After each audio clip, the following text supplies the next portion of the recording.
The world is a lot unhealthier than it was 2 decades ago. A lot of this is attributed to the changed food habits of people. Why we face health problems today. 1 generation ago, people would not dream of picking up whatever packet of junk food they could get at first in order to feed their faces. Today, we do that so very casually. I am hungry usually means, I want a hamburger or a frankfurter, probably with chips on the side and 1 cola. Let's go out and party means, let's go out and booze till we can stand up on our own and intersperse the drinks with as much synthetic-laden wannabe Chinese food that we can get. And, I am on a diet means, I am on a chemically driven pill which will kill my hunger and deprive my body of vitamins. It is really no wonder that we are facing so many health problems today. Our health is an indicator of what we eat. The sorry condition that we are living in is not an individual problem, it is a global problem. The world as a whole is eating wrong. Just check these facts out: 6 in every 10 persons in the US is overweight, and the number is going to be 8 in every 10 persons by the time we hit 2015. The US, the largest economy in the world, is spending close to $147 billion a year on healthcare due to various obesity-related issues. And this situation is true with most of the so-called developed nations of the world. Now, if you just consider this one fact, think how much richer the US would have been if it didn't have to contend with this problem. The US reserves would have approximately $150 billion more each year which it could have used for developmental purposes.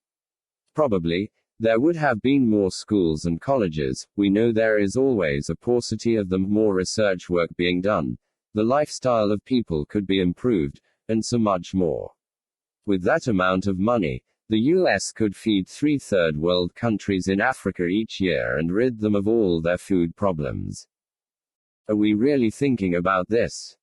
Do you know that that packet, which is filling your stomach with some of the most toxic chemicals known to humans, could instead have fed an emaciated child in Rwanda? But it's not just about being philanthropic. It's about ourselves too.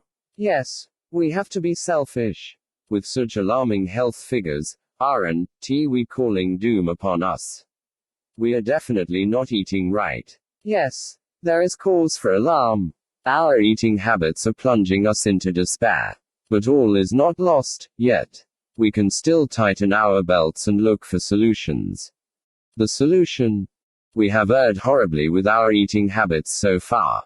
Unless we take stock of the situation and take matters in our own hands, things are not going to improve. The first thing is awareness. We have to learn what foods are right for us and what are not. We have to go back to school, not literally, of course, and understand what the nutrients are that your body really wants and in what measure. Then we have to work up a dietary regimen for ourselves and our families so that we eat healthier. We must cut down on all the foods that are harmful, the carbohydrates, the fats, the sugars, we don't really want them, and incorporate foods that can boost our health. This does sound too preachy, I know. But that is the only respite we have got. If we keep munching on Oreos, we are never going to get better. But there's hope.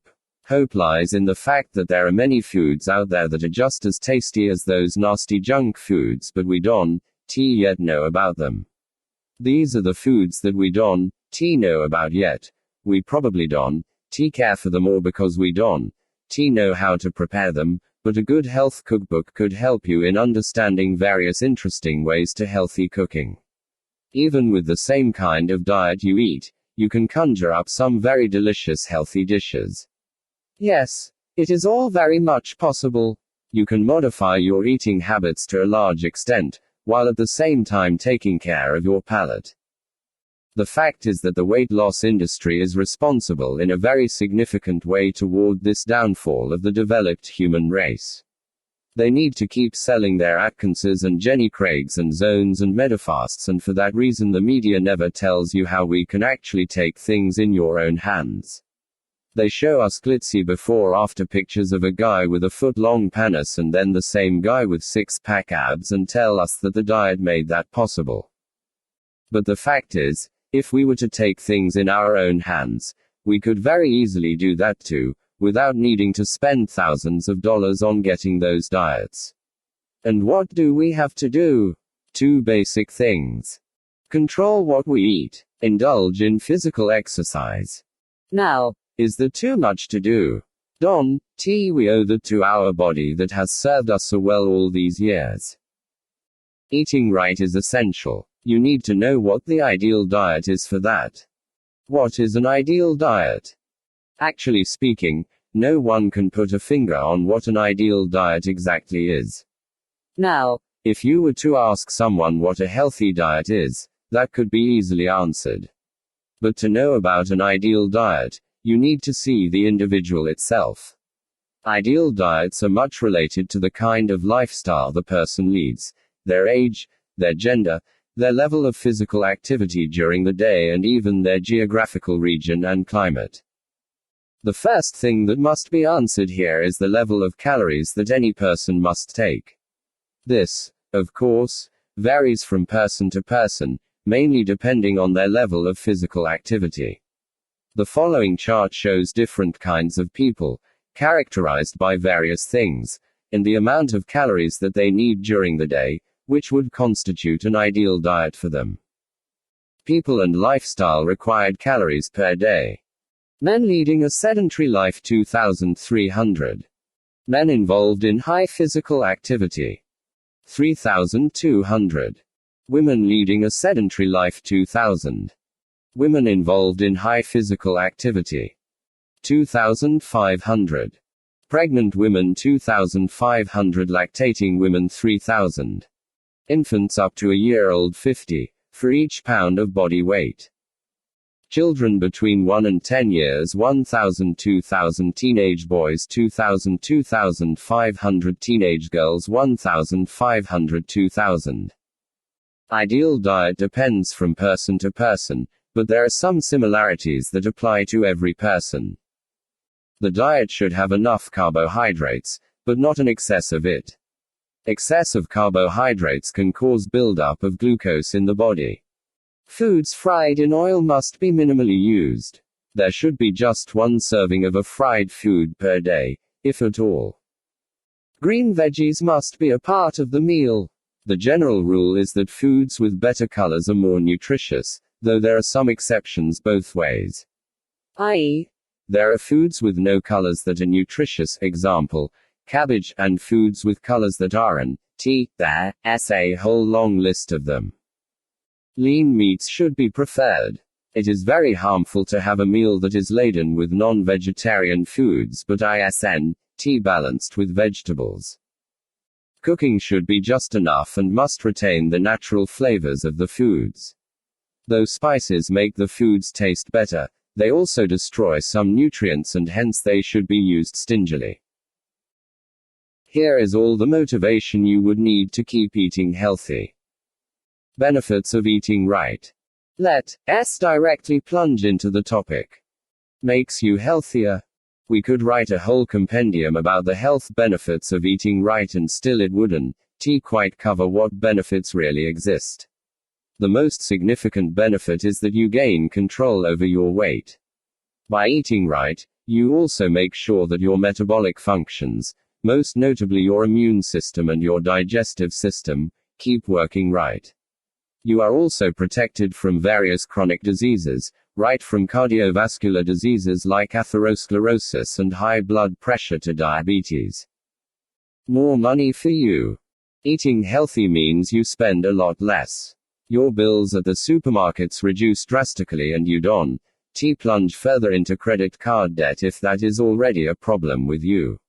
Also, you save a big bundle on all the healthcare expenses you would need if any problem surfaces because of your food binging habits. Less toxic foods in your body. Many foods today are toxic because of the synthetic chemicals present in them. When you are trying to eat right, you are much less likely to get these toxins into your body because one of the basic tenets of eating right is that you shouldn't eat anything that is synthetic. Also, when you eat less, you will also be able to reduce on vices such as smoking and alcoholism. A glass of beer is almost synonymous with a night out with the boys. When you eat less, you want the beer too. Similarly, you will not want that one, or more, mandatory smoke that you tend to have after every full meal. More active lifestyle. When you eat better, you will find that you can do your work in a much better way.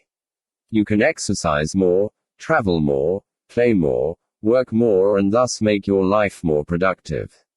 That sure beats being a fat slob and lounging around on the couch the whole day, doesn't it? You can also be more involved with your friends and family, and that certainly enriches your life. Better social life. Forget about feederism and fat fetishism. People who are overweight do not look appealing. There's a strong social taboo about weight on the wrong places of the human body. If you are trying to find a partner, your flab could literally come in the way. Not just that, people who cannot control their eating habits and hence their weight are looked down upon by society as being people who cannot control their basic urges. This kind of psychology does exist, though very few people will speak about it.